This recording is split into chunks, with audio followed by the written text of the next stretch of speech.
En une fraction de seconde, il y eut le Big Bang. Et l'univers est né. En un battement de cils, vous n'avez pas idée de tout ce qu'il peut se passer. Comment sommes-nous arrivés sur Terre? Et de quoi est fait l'univers? Le mystère de la création, le mystère de la vie tient tout entier dans cette première seconde. La science est sur le point de découvrir ce qui s'est passé lors de l'instant le plus déterminant de toute notre histoire.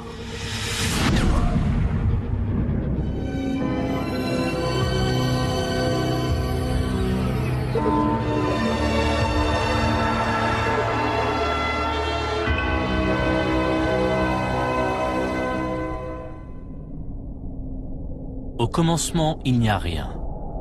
Pas de matière, pas d'énergie, ni même de vide, car l'espace n'existe pas. Le temps ne s'écoule pas, car il n'existe pas non plus. Soudain, venue de nulle part, surgit une boule de feu plus petite qu'un atome. Elle est 10 billions de fois plus chaude que le centre du Soleil.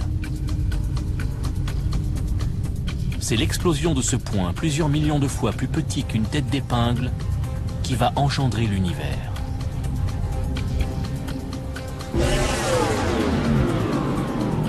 Le temps commence à se dérouler. En l'espace d'une seconde, le cosmos tout entier se profile. Comment est-ce arrivé? C'est le plus grand mystère de tous les temps.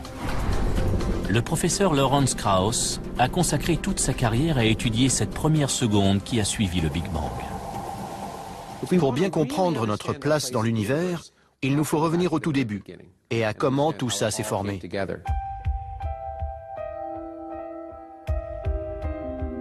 S'interroger sur l'origine de l'univers est une préoccupation relativement nouvelle. Car si la théorie du Big Bang est aujourd'hui largement acceptée, elle est née il y a seulement un siècle. Notre connaissance de l'univers est très récente. Il y a 80 ans, les scientifiques pensaient que l'univers était statique et qu'il existait depuis toujours. Tout cela change en 1929. À l'observatoire du mont Wilson, en Californie, l'astronome Edwin Hubble étudie la lumière émise par les galaxies. Il constate que plus une galaxie est éloignée, plus la longueur d'onde de la lumière qu'elle émet est grande. Plus les ondes lumineuses voyagent, plus elles s'étirent, et par conséquent, leur longueur d'onde se modifie. Le même principe s'applique aux ondes sonores.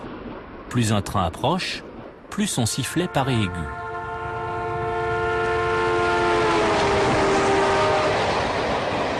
Plus il s'éloigne, plus il devient grave.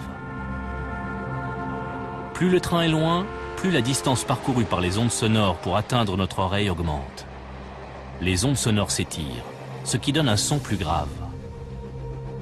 Quand une galaxie s'éloigne de nous, ces ondes lumineuses s'étirent, devenant plus longues et plus rouges. On parle alors d'un décalage spectral vers le rouge. Si on regarde le spectre visible, il y a le rouge à une extrémité et le bleu à l'autre. La radiation rouge a une grande longueur d'onde, tandis que la radiation bleue a une longueur d'onde courte. Et quand on observe l'univers, on voit les radiations des galaxies lointaines s'étirer et leur lumière devenir rouge. Et plus on regarde loin, plus c'est rouge.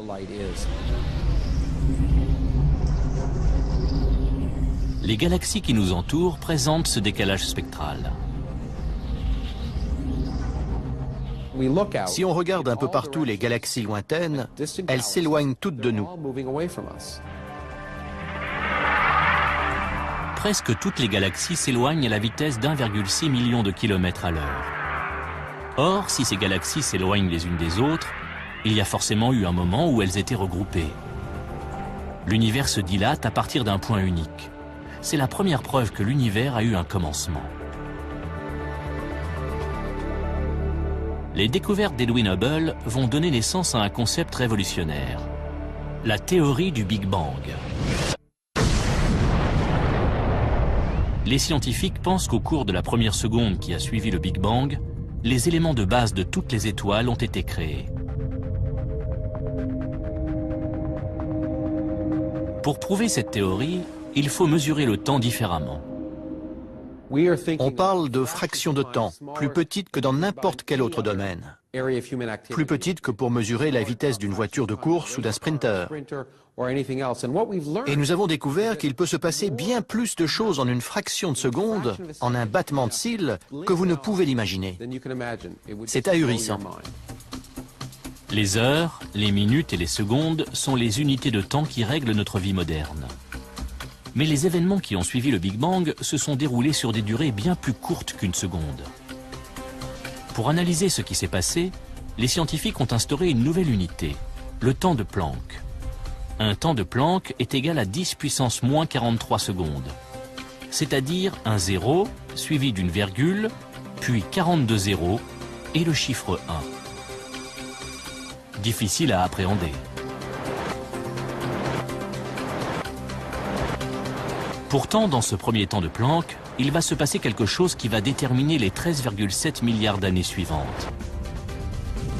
De cette boule de feu vont naître les 4 forces fondamentales de la nature, celles qui sont à la base de tout ce qui nous entoure.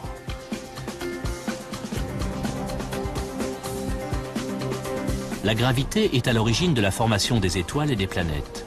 Elle influence la Lune et les marées et nous fait garder les pieds sur Terre. La force électromagnétique nous permet de nous éclairer, de connecter nos téléphones et d'utiliser nos ordinateurs. Et les 2 forces nucléaires, la forte et la faible, servent à la cohésion des particules qui constituent notre corps et alimentent la fournaise du Soleil. Nous sommes sur Terre parce que dans la seconde qui a suivi le Big Bang, ces 4 forces ont été créées. Sans elles, l'univers ne serait qu'un amas informe de radiation. Sans ces forces, il ne se passerait rien. Il n'y aurait pas de télé, pas de sport, pas d'amour, de haine, de tragédie humaine. Toutes ces choses qui font le sel de la vie. Lors du premier temps de Planck, ces 4 forces sont encore réunies en une seule et unique superforce. La gravité et les forces nucléaires et les forces électromagnétiques ne sont pas encore divisées. Le physicien Michio Kaku étudie la façon dont elles ont pris leur indépendance. Moi, je vois ça comme un cristal.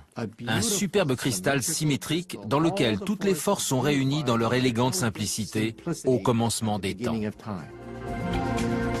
Lorsque l'horloge cosmique avance d'un temps de Planck, l'univers, qui n'est encore qu'une minuscule boule de feu, se dilate brutalement. Les 4 forces commencent à se séparer, comme si on refroidissait brusquement un cristal chauffé à blanc. Des fissures apparaissent. Il se brise en 4. Le premier morceau qui se détache est la gravité.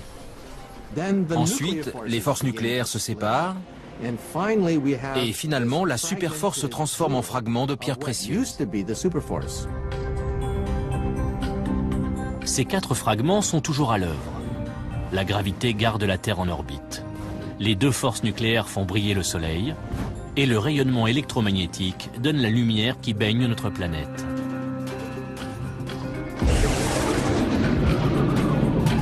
Notre voyage n'a débuté que depuis une fraction de seconde. Et déjà, les fondations de notre monde sont posées. L'univers n'est encore qu'une boule de feu, plus petite qu'un atome. Et sa température est de l'ordre de 1000 billions de degrés. Pour percer le mystère de l'expansion de l'univers, les scientifiques utilisent des télescopes si puissants qu'ils peuvent voir le passé. Lorsque l'astrophysicien David Spergel regarde le ciel, c'est l'histoire qu'il voit défiler. Quand on observe l'espace, on regarde dans le passé. La lumière voyage à une vitesse déterminée. Par exemple, la lumière du Soleil met environ 8 minutes pour nous parvenir. Nous voyons le Soleil non pas comme il est, mais comme il était il y a 8 minutes. Quand on regarde les étoiles, la nuit, elles sont peut-être à 10 ou 20 années-lumière. Nous les voyons comme elles étaient il y a 10 ou 20 ans. Plus on regarde loin dans l'espace, plus on se rapproche du Big Bang. La lumière des étoiles lointaines met des milliards d'années à nous parvenir. Elle s'étire tellement durant son voyage qu'elle se transforme en ondes radio. Il faut des radiotélescopes pour les percevoir. C'est l'antenne Cornet de Holmdel, dans le New Jersey, qui a permis d'en savoir davantage sur le Big Bang.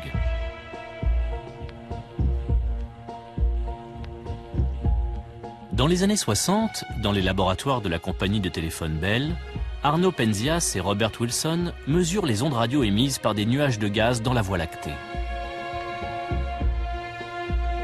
Mais l'antenne Cornet qu'ils utilisent capte des interférences.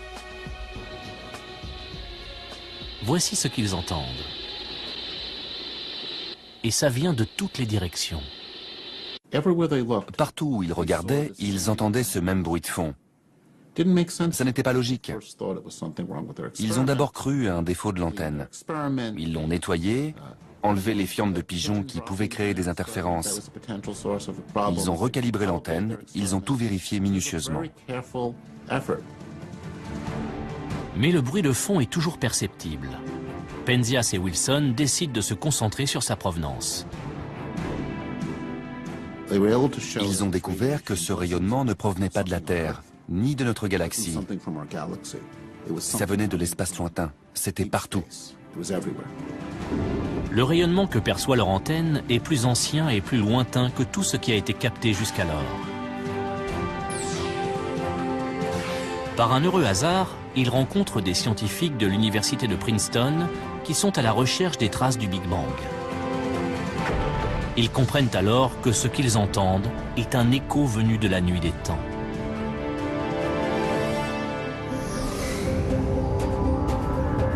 Le Big Bang a été si violent et si chaud que des reliquats de cette chaleur sont toujours présents. Au commencement, la chaleur prend la forme d'un rayonnement X très chaud. Ce rayonnement s'étire, se refroidit et se transforme en lumière visible, passant du bleu au rouge. Puis il se transforme en micro-ondes et enfin en ondes radio. Ce faible rayonnement touche la Terre en permanence. C'est ce qu'on appelle le fond diffus cosmologique.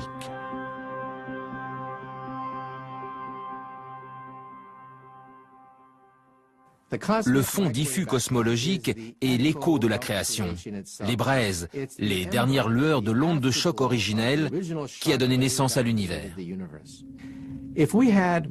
Si nos yeux étaient capables de voir ce rayonnement micro-ondes, chaque soir on pourrait assister au Big Bang.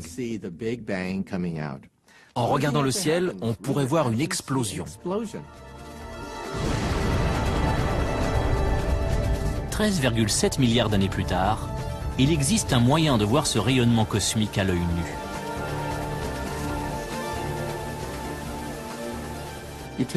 Sur votre télévision, quand vous changez de chaîne, un petit pourcentage de l'électricité statique que vous voyez est un rayonnement du Big Bang. Ce rayonnement cosmique est une porte ouverte sur le Big Bang. Il est également la preuve que l'univers est entré dans une nouvelle ère.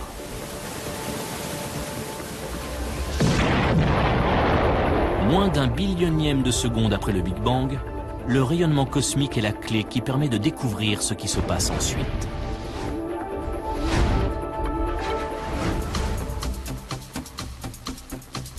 L'aiguille de notre horloge cosmique fait quelques petits bonds en avant et la boule de feu se métamorphose. L'univers, qui était plusieurs milliards de fois plus petit qu'un atome, atteint soudain la taille d'une balle de baseball. C'est le plus fort taux d'expansion qu'il connaîtra en 13,7 milliards d'années. Les scientifiques appellent cette étape l'inflation. Et on en trouve la trace dans le rayonnement cosmique fossile du Big Bang. Tout comme la neige qui brouille votre écran, ce rayonnement cosmique semble constant et régulier. Il représente une véritable énigme pour les scientifiques. Quand on mesure le fond diffus cosmologique dans cette direction, sa température est identique à celle dans cette direction. C'est la même partout. Seule explication possible, l'univers se dilate à une vitesse incommensurablement plus grande que celle de la lumière. Lors de la phase d'inflation, l'univers enfle de manière symétrique, comme un ballon de baudruche, poussé par une énergie colossale. Imaginez que j'appuie sur un ressort. Je le comprime au maximum. Le ressort devient plus petit et emmagasine une énergie incroyable. Et quand je le relâche, il se détend d'un coup. Toute cette énergie emmagasinée permet à l'univers une expansion exponentielle. Mais si l'univers est parfaitement uniforme dès la première seconde qui suit le Big Bang, comment sont apparues les galaxies? À l'origine, les planètes et les étoiles ne sont que des amas de particules. Avec le temps, ces particules de matière s'assemblent sous l'action de la gravité et constituent une masse solide. La Terre n'était au départ qu'un amas de particules qui se sont agrégées sous les effets de la friction et de la gravité. Et le Soleil, qui a rendu la vie possible sur Terre, n'était au départ qu'un nuage de gaz et de poussière. Mais comment au juste vont se former ces amas?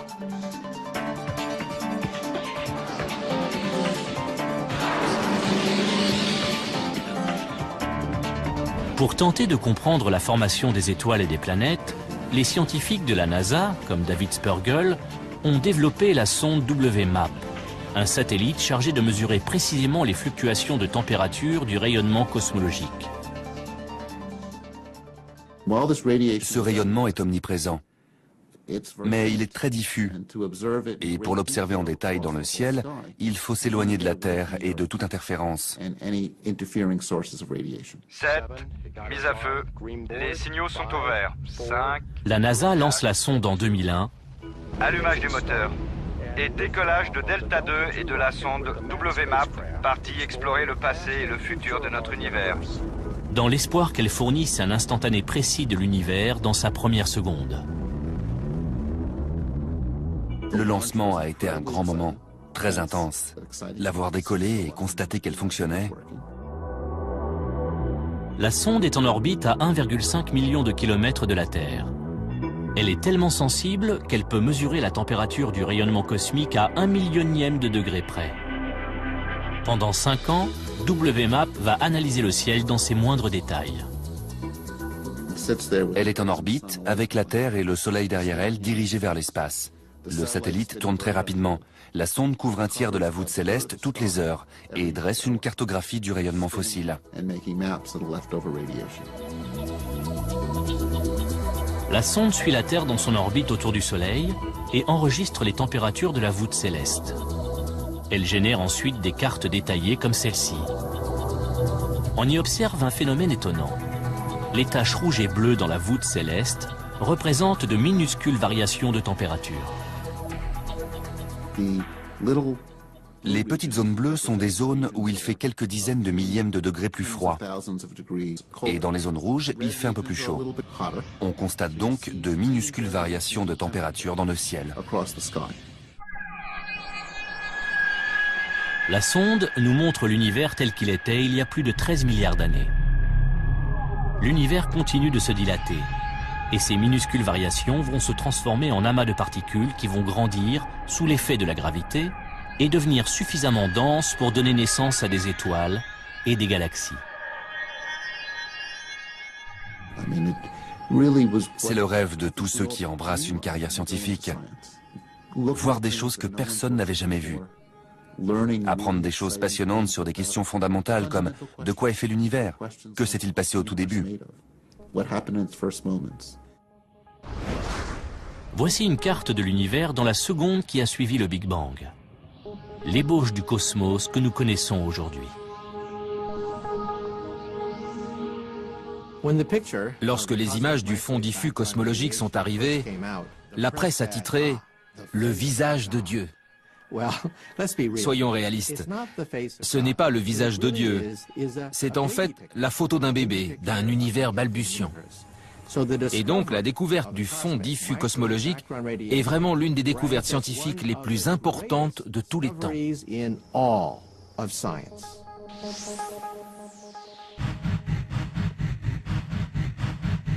Moins d'un billionième de seconde après le Big Bang, l'univers se dilate encore. La boule de feu a désormais la taille d'un pamplemousse. L'univers grouille d'énergie et de radiation. Mais, à mesure qu'il se dilate et se refroidit, quelque chose de nouveau voit le jour.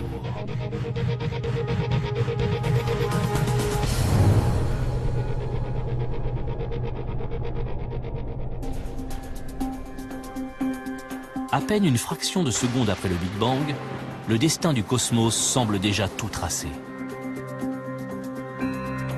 Le Soleil brûle grâce à des forces apparues il y a 13,7 milliards d'années. Les étoiles et les planètes se sont formées grâce à l'expansion rapide de l'univers. La science peut relier tout ce que nous connaissons aujourd'hui à la première seconde de la création. Les humains, eux, sont apparus grâce à ce qui s'est passé durant le temps de Planck suivant. L'univers est rempli d'éléments de base qui vont former la matière. Pour l'instant, à l'échelle de notre horloge cosmique, l'univers n'est encore qu'une boule d'énergie. Comment cette énergie pure s'est-elle transformée en matière? Tout ce qui nous entoure est fait de matière. La chaise sur laquelle vous êtes assis, l'air que vous respirez, la planète tout entière, et la matière est constituée d'atomes. Dans la seconde qui s'écoule après le Big Bang, les ingrédients des atomes sont créés. Mais comment est apparue la matière?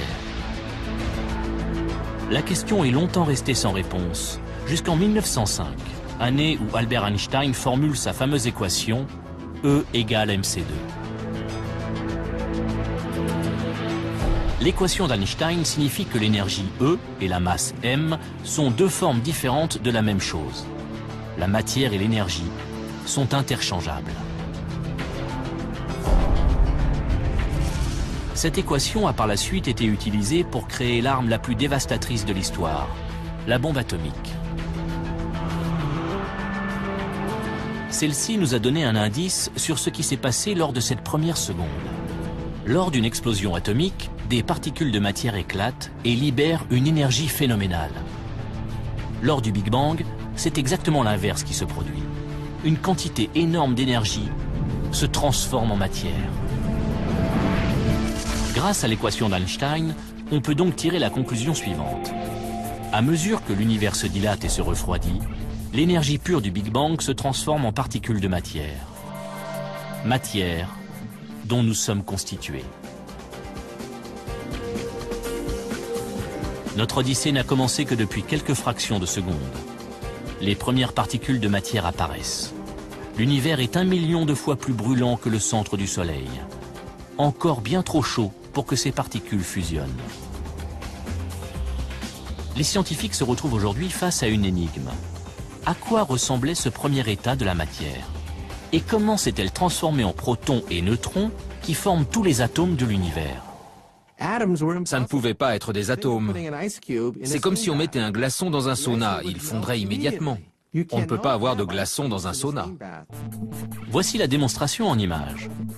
Lorsque l'eau est suffisamment refroidie, elle devient solide. Chauffée, elle se transforme en liquide. Et si on chauffe cette eau, elle se change en gaz, en vapeur d'eau. Si on surchauffe un gaz, l'énergie dégagée fait éclater les atomes.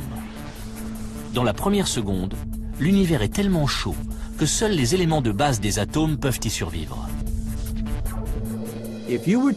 Si vous traversiez les premières secondes de l'univers, vous seriez désintégré. Vous seriez réduit en miettes et même les débris, les noyaux atomiques de votre corps se diviseraient en particules subatomiques. Il ne resterait rien de votre corps.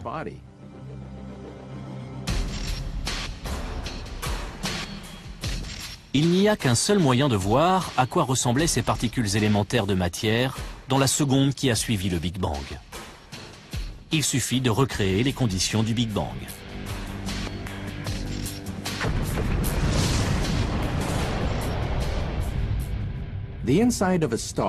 La température au cœur d'une étoile se mesure en dizaines de millions de degrés. Mais le Big Bang se mesure en billions de degrés. Donc, le seul moyen de simuler l'instant de la naissance de l'univers, c'est avec un accélérateur de particules. En faisant entrer des protons en collision, on peut atteindre des températures qu'on n'a pas connues depuis la naissance de l'univers. L'accélérateur de particules est donc le seul gadget qui permette de simuler la genèse.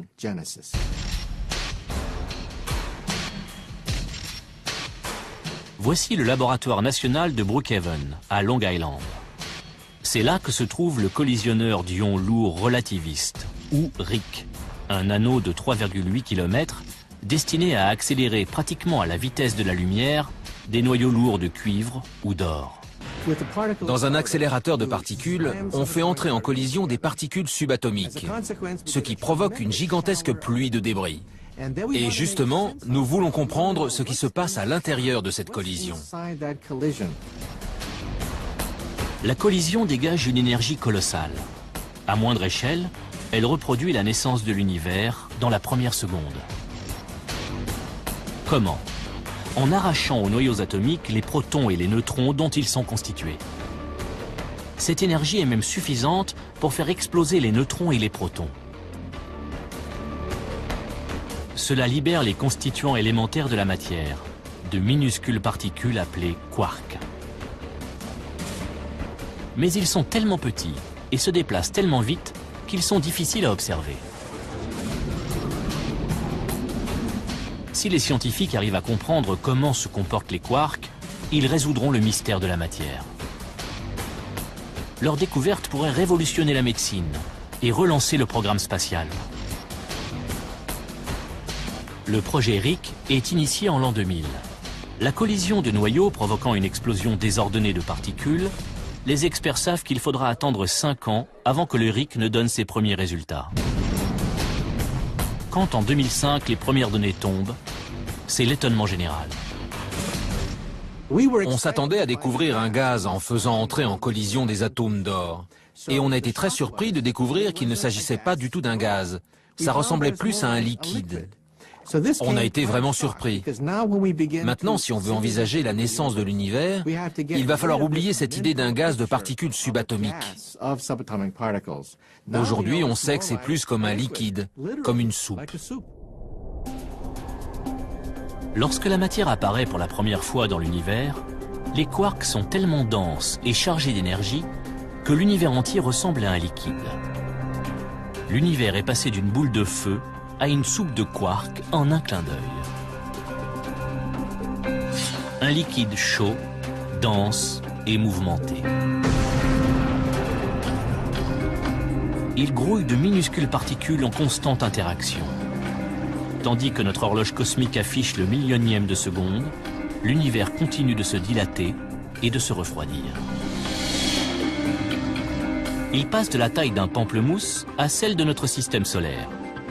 L'énergie pure s'est transformée en matière. Or, on sait que sans la matière, nous ne serions pas là. C'est d'ailleurs ce qui a bien failli nous arriver. Car au cours de cette première seconde, une menace plane sur la matière.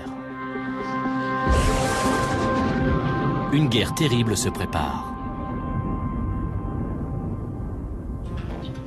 Une fraction de seconde après le Big Bang, l'univers est une gigantesque soupe de particules. Mais ces minuscules particules de matière vont devoir se battre pour survivre.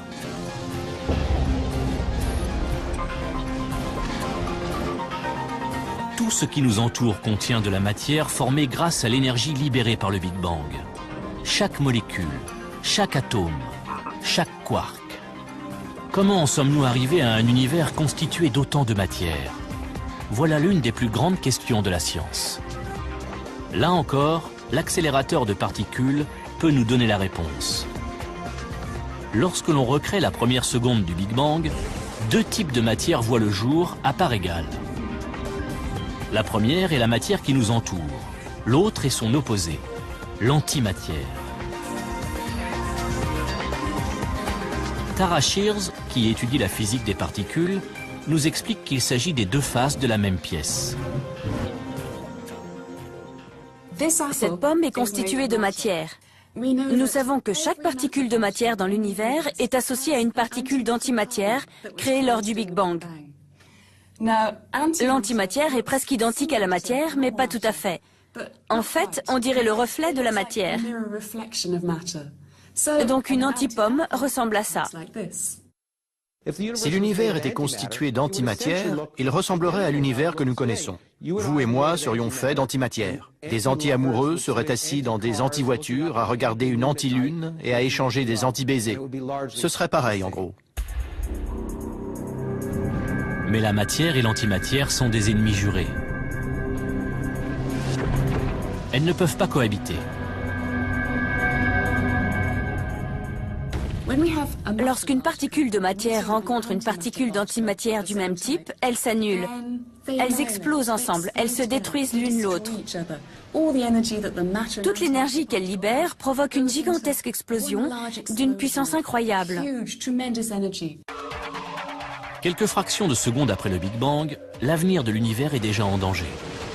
La matière et l'antimatière se livrent un combat sans merci. L'univers est à peine né qu'il risque déjà de s'éteindre. Lorsque la matière entre en collision avec l'antimatière, le résultat est explosif. Une boule de matière de la taille d'une pomme qui entrerait en collision avec son équivalent en antimatière libérerait autant d'énergie qu'une bombe nucléaire de 10 mégatonnes. Si on pouvait revenir au tout début de l'univers, juste après le Big Bang, on se retrouverait au milieu d'un véritable bouillonnement de matière et d'antimatière se détruisant l'une l'autre. On serait en plein cœur d'une bataille cosmique entre les deux camps. Toutes les particules se trouvant dans un état liquide super dense, la matière et l'antimatière entrent rapidement en collision et se détruisent mutuellement. Puisqu'elles sont en nombre égal et que toute particule de matière rencontrant une particule d'antimatière est détruite, toute la matière devrait logiquement disparaître aussitôt qu'elle est créée. Toute la matière aurait rencontré l'antimatière et elle se serait annihilée en produisant un rayonnement pur. Et j'allais dire, on vivrait dans un univers de rayonnement pur. Mais on ne pourrait pas y vivre puisqu'on ne serait pas là. Il n'y aurait qu'un rayonnement. L'univers est pourtant rempli de matière. Comment a-t-elle vaincu l'antimatière? C'est l'un des plus grands mystères de la science.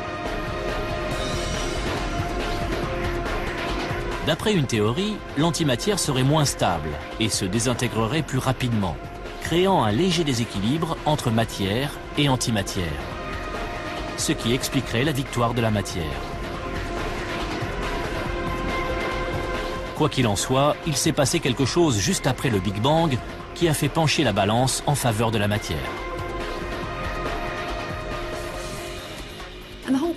La bataille a cessé à ce moment-là.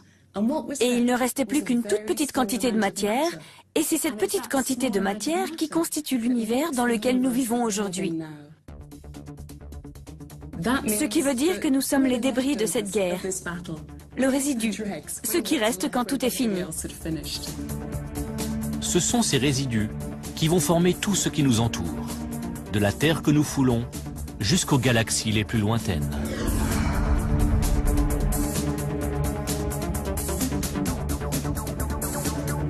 Lorsque notre horloge cosmique arrive à la fin de la première seconde, la superforce originelle s'est séparée en 4 forces distinctes. La matière a triomphé de l'antimatière. Et grâce aux infimes variations de température qui vont se répercuter dans l'univers, la gravitation va créer, au cours des milliards d'années à venir, des amas de matière qui formeront les galaxies.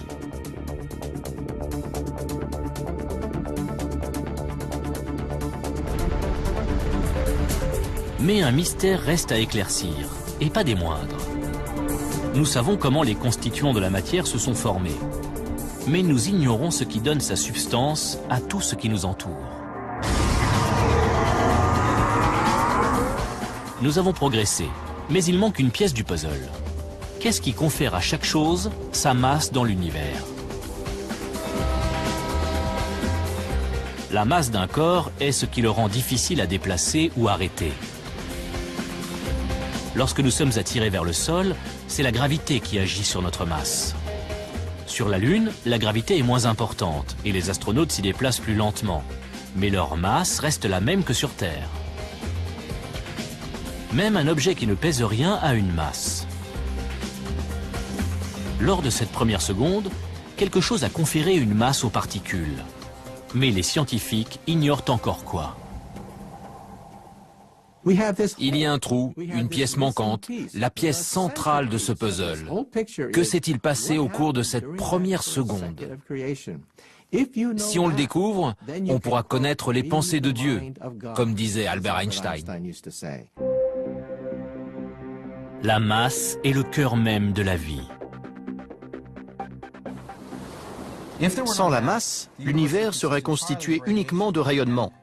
Et rien ne pourrait s'agréger pour former des objets, comme vous et moi, ou toutes ces choses qui rendent l'univers si intéressant. Ce serait un univers diffus, plein de rayonnement, mais sans aucun intérêt. Si on découvre comment la masse s'est développée aux premiers instants de l'univers, on aura percé le secret de la vie. Si les scientifiques ne parviennent pas à découvrir d'où vient la masse des particules, cette première seconde restera une énigme.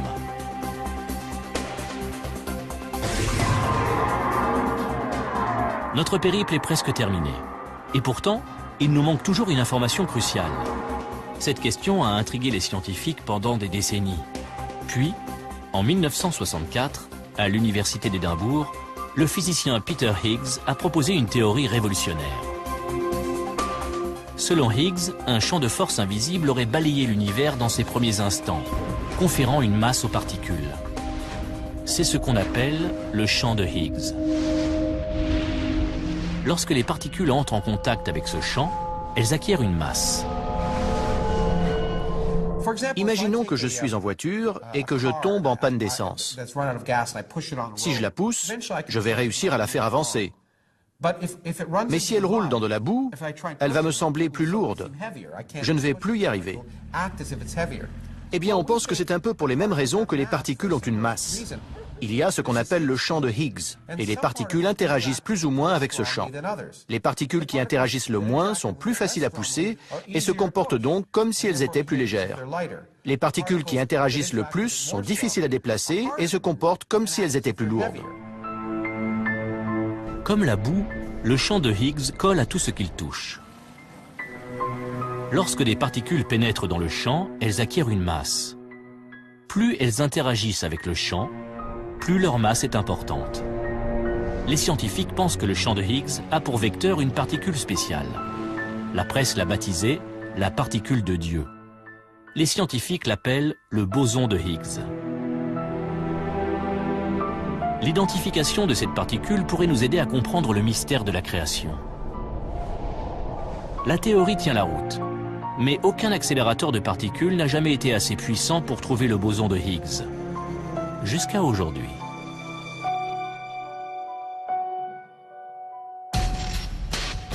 Enfoui sous terre, près de Genève, en Suisse, se trouve le dispositif expérimental le plus cher de l'histoire.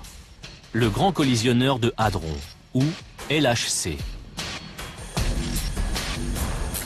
C'est le plus grand accélérateur de particules au monde, et notre meilleur atout dans la traque au boson de Higgs. Nous voulons voir si la particule de Higgs existe réellement. Et c'est pour ça qu'il faut construire ces accélérateurs gigantesques, pour voir si nous pouvons comprendre le mécanisme responsable de l'existence de tout ce que nous considérons comme dense et lourd dans l'univers. Le LHC a coûté près de 3 milliards d'euros. Sa construction a duré 14 ans et a nécessité la collaboration de 7000 scientifiques. Il a été inauguré en 2008. À une moindre échelle, il recréera les conditions qu'a connues l'univers il y a 13,7 milliards d'années. Une explosion tellement puissante qu'elle fera écho au Big Bang lui-même.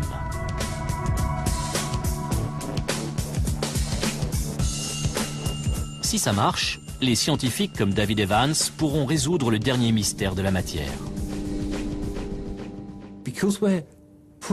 De même que nous repoussons les frontières de la science, nous devons repousser les frontières de la technologie. C'est non seulement la plus grosse machine au monde, mais c'est sans conteste la plus complexe. Enterré à environ 100 mètres sous terre, l'accélérateur forme un anneau de 26 km.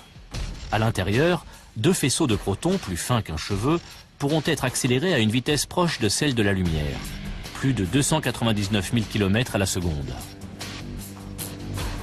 Le LHC fera se heurter les protons avec une énergie 7 fois plus grande que n'importe quel autre accélérateur.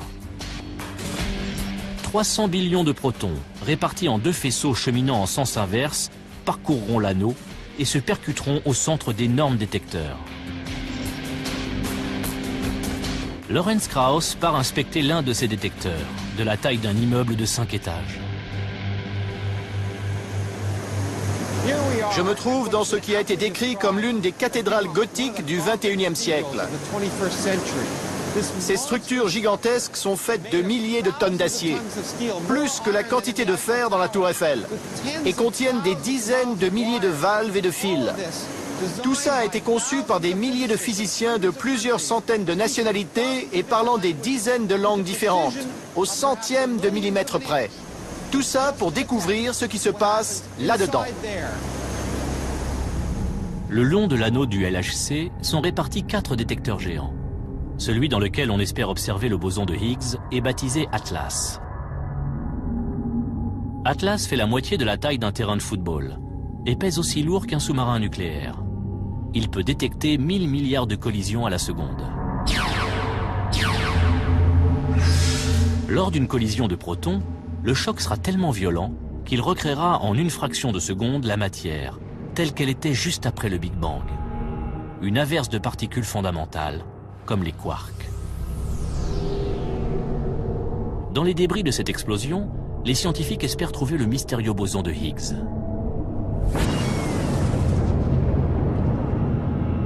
Mais vouloir dénicher une particule dans cette boule de feu revient à chercher une aiguille dans une meule de foin. Le boson de Higgs est tellement minuscule et a une durée de vie si courte que le détecteur ne pourra pas l'observer directement. Mais les scientifiques espèrent détecter la trace qu'il laissera derrière lui grâce aux caméras les plus sophistiquées du monde. Dans le sillage d'un avion, on voit un gigantesque panache de fumée. Mais où est l'avion? On ne le voit jamais. Il est trop petit. C'est le même principe pour les détecteurs. Les détecteurs ne peuvent pas voir la particule, mais ils peuvent détecter la trace laissée par la particule subatomique. Et en étudiant cette trace, nous pouvons déterminer de quel genre de particule il s'agit et sa vitesse.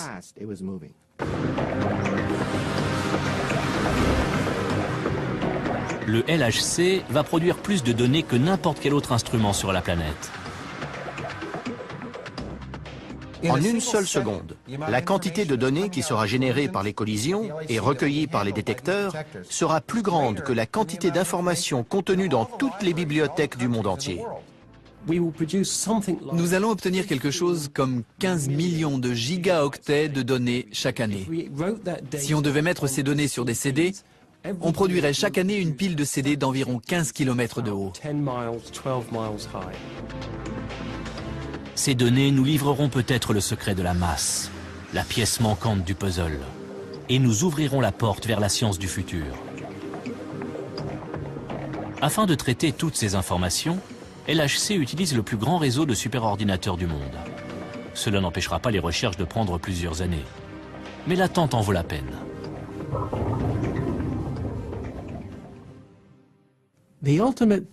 Ce qui est excitant quand on travaille dans ce domaine, c'est de savoir qu'on va découvrir une vérité universelle. Si on découvre quelque chose de primordial sur notre univers, cette découverte sera éternelle. Éternelle dans le temps, mais aussi dans l'espace. Cette expérience pourrait enfin nous révéler les vérités essentielles à la base même de notre existence. Une perspective qui met les scientifiques du monde entier en effervescence. On ne sait pas encore ce que fera le LHC. On a de grands espoirs. Ça représente plus de puissance à une échelle plus petite. Il va nous emmener là où nous ne sommes jamais allés. Ce que le LHC va nous apprendre va changer notre façon de voir la première seconde du Big Bang. Toutes les preuves indirectes que nous avons indiquent que nous allons sûrement trouver la réponse à cette question.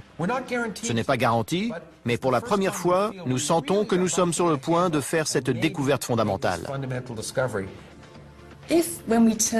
Si grâce au LHC, on trouve ne serait-ce qu'un élément de réponse à toutes ces questions, ce sera merveilleux pour nous de pouvoir étoffer notre connaissance de l'univers, de le comprendre encore mieux.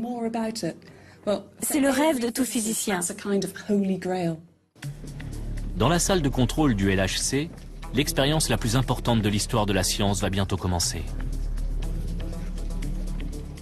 Après les dernières vérifications, l'accélérateur est scellé, puis refroidi à une température plus basse que celle qui règne dans l'espace.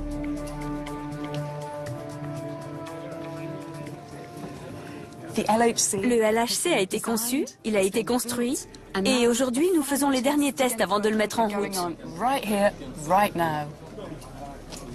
Ce que vous voyez là, c'est où on en est des tests. Et les physiciens autour de nous observent ce qui se passe sur leur écran d'ordinateur. Le LHC pourrait lever le voile sur le plus grand mystère de la vie. Un peu comme si nous assistions au moment de la création.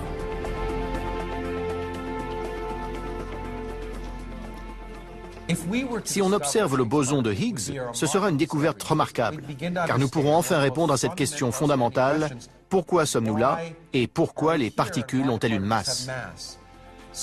C'est difficile d'imaginer une question plus fondamentale que celle-là, et on est sur le point d'y répondre. Qui sait ce qui va se passer dans les 100 ou 150 ans à venir? Les découvertes que nous allons faire en physique nous serviront peut-être à aller voir s'il y a de la vie sur d'autres planètes, ou nous aideront à résoudre nos problèmes d'énergie. On ne le sait pas encore, c'est pour ça que c'est si palpitant. On ne sait pas ce qu'on va trouver. Si l'expérience est réussie, le LHC pourrait ouvrir une nouvelle ère scientifique. Mais si elle ne nous permet pas de trouver le boson de Higgs, nous ne saurons toujours pas comment la matière a acquis sa masse. Et l'énigme de la première seconde ne sera pas entièrement résolue. Il faudra proposer de nouvelles théories et concevoir de nouvelles expériences. Je suis lucide. Je suis conscient qu'on ne trouvera peut-être rien du tout. Ça pourrait engendrer une crise dans le monde de la physique. Ça pourrait mettre un frein aux sciences physiques. Si nos machines ne s'avèrent pas assez puissantes pour lever le rideau sur l'acte suivant et nous en apprendre davantage sur la matière et l'énergie. Une chose est sûre, grâce au LHC, les scientifiques vont quasiment toucher du doigt le Big Bang. L'accélérateur va revenir 13,7 milliards d'années en arrière pour recréer l'instant déterminant de la naissance de l'univers, la seconde qui a tout changé.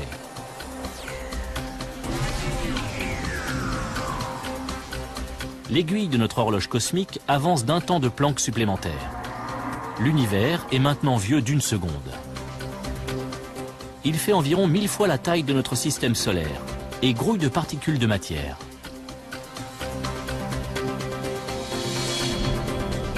Il s'est suffisamment refroidi pour que les quarks s'assemblent 3 par 3 et forment des protons et des neutrons. Dans la grande saga de l'univers, le premier chapitre de notre histoire vient de s'ouvrir.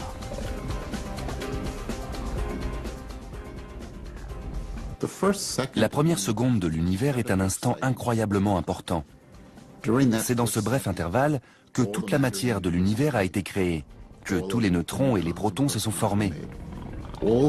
Tous les éléments essentiels qui composent l'univers aujourd'hui étaient déjà en place. Puis tout ça s'est développé. Dans les minutes qui suivent, l'univers se refroidit encore. Les protons et les neutrons constituent les premiers noyaux atomiques. 300 000 ans plus tard, le premier atome voit le jour.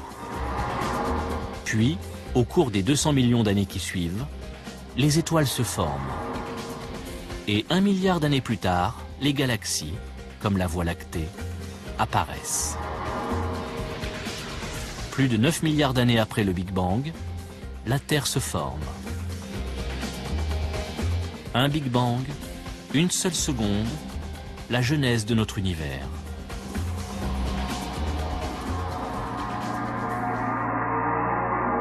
À la fin de cette première seconde, toute l'histoire cosmique est écrite, y compris l'avenir de l'univers.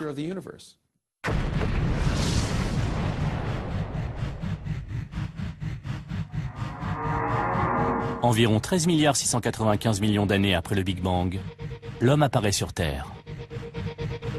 Une espèce suffisamment intelligente pour s'interroger sur ses origines et sur la formation de l'univers. En ce début de 21e siècle, nous sommes plus près que jamais de la réponse. Et le secret réside dans la toute première seconde.